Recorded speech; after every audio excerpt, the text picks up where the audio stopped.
There is a strange thing that happens to almost everyone at some point in life. You meet someone. Maybe it's a short conversation. Maybe it's someone you loved and lost, or someone who hurt you, or someone you can't stop comparing every new person to. And even though they are gone, even though they may never think about you again, they stay. Not just as a memory, but as a presence. Somewhere in the back of your mind, they are still speaking to you. Why does this happen? Why can a person who isn't even in your life anymore still shape how you feel today? Most people answer this question the easy way. They say, I just really love them. Or, they hurt me so badly it left a scar. And maybe that's part of it. But the psychologist Carl Jung believed something deeper was going on, something most people never stop to examine. He believed that the people who stay lodged in our minds are not only there because of what they did, they are there because of what they activated inside of us. Something in us reached out and grabbed onto them. Some old memory, some buried fear, some unmet longing. And once it grabbed on, it didn't let go. If that's true, then the person who haunts your thoughts might not be trying to tell you something about them at all. They might be a signal, a message, a door. And what's on the other side of that door is not them. It's you. Stay with me, because by the end of this video, you may start to see your own memories, your own attractions, and your own irritations in a completely different light. To understand why this happens, we have to start with the idea Carl Jung spent his entire life exploring. The unconscious mind. Most people think of the mind as one single thing. The thoughts you're aware of right now, in this moment, as you listen to these words. But Jung, like his early influence, Sigmund Freud, believed that what we're aware of is only a small piece of a much larger structure. Underneath the surface of conscious thought lies an enormous, mostly hidden territory, one that never fully switches off and one that shapes far more of our behavior than we like to admit. Jung called this the unconscious. It's easy to imagine the unconscious as a kind of basement. A dark storage room where we throw things we don't want to look at. Old pain, embarrassing memories, feelings we were told were wrong to have. And that's partly true.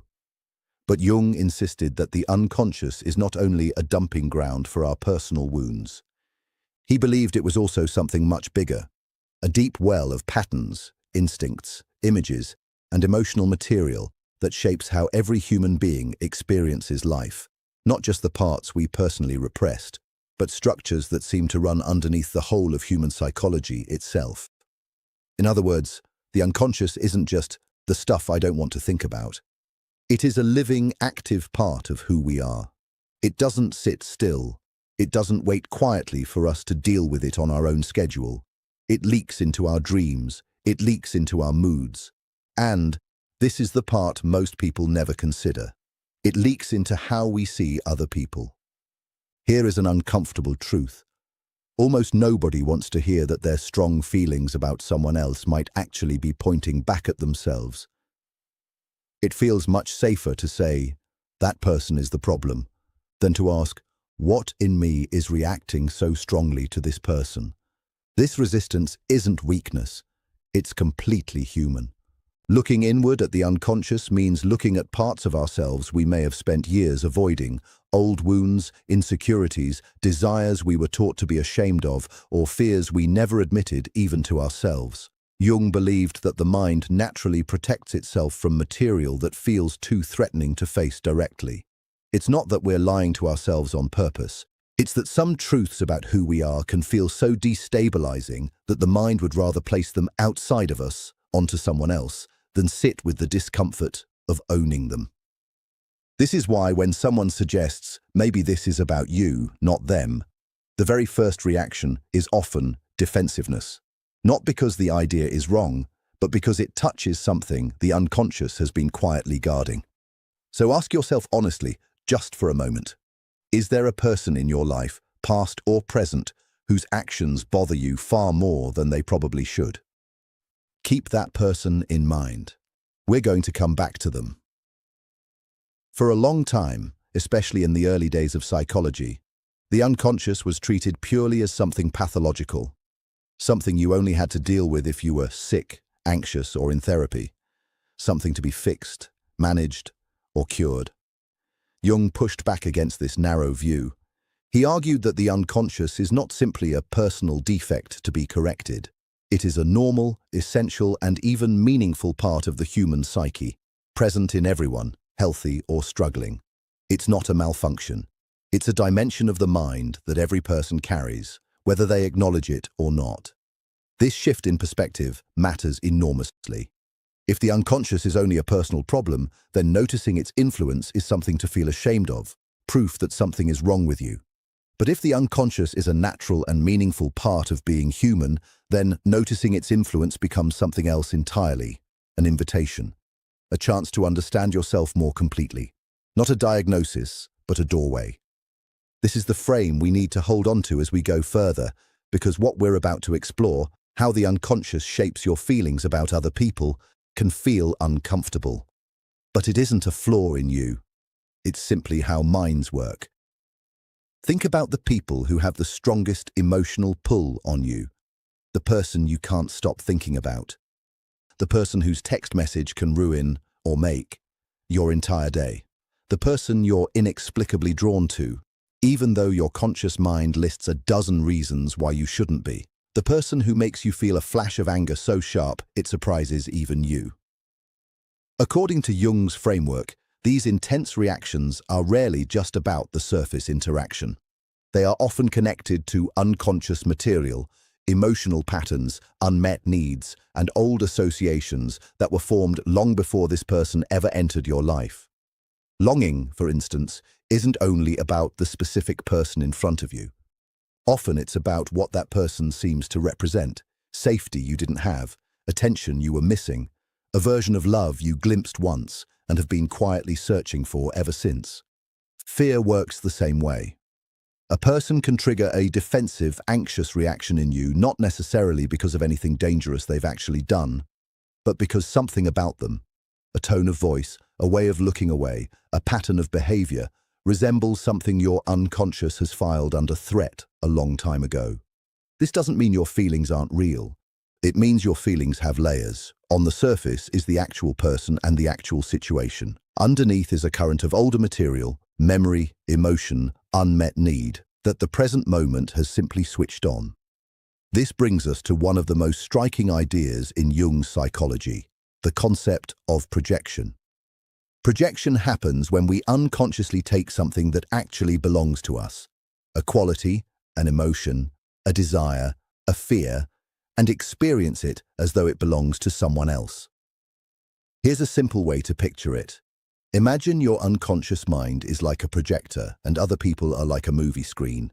The image playing on that screen may feel like it's coming entirely from the person you're looking at, but part of that image, sometimes a large part, is actually light being cast from inside you. This is why a quality in someone else can provoke such an intense reaction, positive or negative, especially when that same quality barely registers with anyone else around you. If you find yourself unusually captivated by someone's confidence, their freedom, their creativity, Jung's framework suggests you might be looking at a version of a quality that exists in you too, but one you haven't fully developed, expressed, or given yourself permission to live out. And if you find yourself unusually irritated by someone's arrogance, their selfishness, their neediness, the same framework suggests you might be looking at a quality you also carry, in some form, but one you've pushed out of your conscious self-image because it felt unacceptable. To be clear, this is a psychological interpretation, not a scientific law that applies with certainty to every reaction you have. Not every irritation is a mirror. Sometimes a difficult person is simply a difficult person. But Jung's insight invites us to at least ask the question, rather than assuming we already know the full answer. So when you think about that person from earlier, the one who bothers you more than they probably should, or the one you can't stop thinking about, ask yourself, what quality in them affects me the most? And is it possible I carry a version of that same quality somewhere inside myself? Not every emotional reaction is equal. Mild annoyance, casual interest, a passing thought, these are often exactly what they appear to be. But intense reactions, the kind that feel oversized compared to the situation, the kind that linger for hours or days, the kind that show up in your dreams, these are the reactions Jung's framework treats as more significant. Why? Because intensity is often a sign that unconscious material has been touched, not just conscious opinion. If a co-worker is mildly rude and you're mildly annoyed, that's a proportional reaction, nothing hidden required to explain it. But if a co-worker is mildly rude and you find yourself furious, replaying the moment for the rest of the week, unable to let it go, that disproportion is worth noticing. Something underneath the surface has been activated. The same is true for attraction. A pleasant conversation with someone is not the same as an all-consuming fixation that dominates your thoughts for weeks. The size of the reaction is information. It's telling you that more is happening than what's visible on the surface. This doesn't mean intense feelings are wrong or something to suppress. It means they're worth examining, treated not as final verdicts about the other person, but as clues about your own inner world. This is where Jung's psychology asks something difficult of us. Before rushing to conclude that someone else is entirely the source of our pain, our obsession, or our anger, we are invited to pause and examine our own unconscious patterns first. This is not about excusing genuinely harmful behavior. If someone treats you badly, that is real, and it matters. Jung's framework is not a tool for blaming yourself for other people's actions. What it is useful for is something more subtle, separating what belongs to the other person's actual behavior from what belongs to your own unconscious response to that behavior. Two people can experience the exact same event and walk away with completely different emotional reactions, because each person's unconscious is filtering that event through a different history. Self-awareness, in this Jungian sense, means becoming curious about your own reactions instead of treating them as simple, obvious facts.